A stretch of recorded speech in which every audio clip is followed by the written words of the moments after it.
haven't seen Wizard of Oz in a while, do a rewatch of Wizard of Oz so you can remember the main events. A thing I didn't think I have to tell you is if you haven't seen Wicked, you can't see Wicked for Good.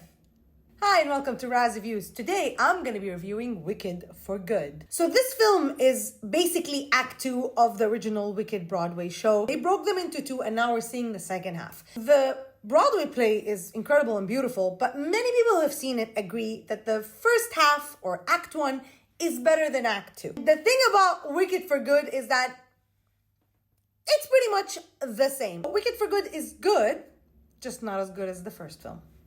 Everything that worked about the first film is still here. The visuals are incredible. The set design is just crazy. The performances by Cynthia Erivo as Elphaba, awesome. Ariana Grande nails this role. And actually, as a matter of fact, this movie is more her film than Cynthia Erivo. She had a lot more to do and her character arc is a lot more interesting. So I thought she kind of stole the show. Here are the problems. The story kind of becomes a little bit all over the place. It does become convoluted with the film's attempt at connecting this world to the world of Wizard of Oz. If you want to enjoy this film, I would actually suggest that you treat this as an Elseworld story, like an actual retcon. Is that it's taking what we know about the Wicked Witch of the West and the Wicked Witch of the East and telling you like, hey, from a different perspective, it's kind of a completely different story. To be honest, because it's so well known that the second act of Wicked is not as good as the first act, I genuinely thought that they would change some things, and maybe improve on some of the issues that are there in the original story and the script book of Wicked.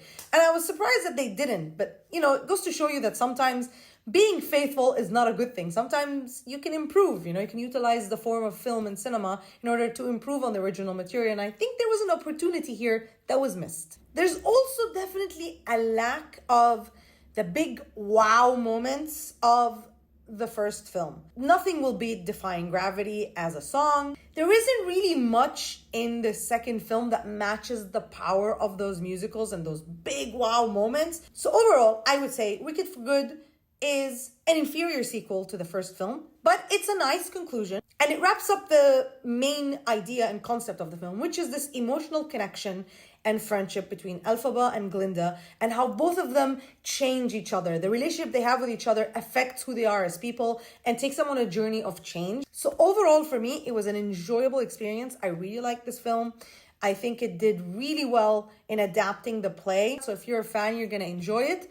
But it's definitely not as strong as the first film. So overall, I'm going to give it a 7.5 out of 10.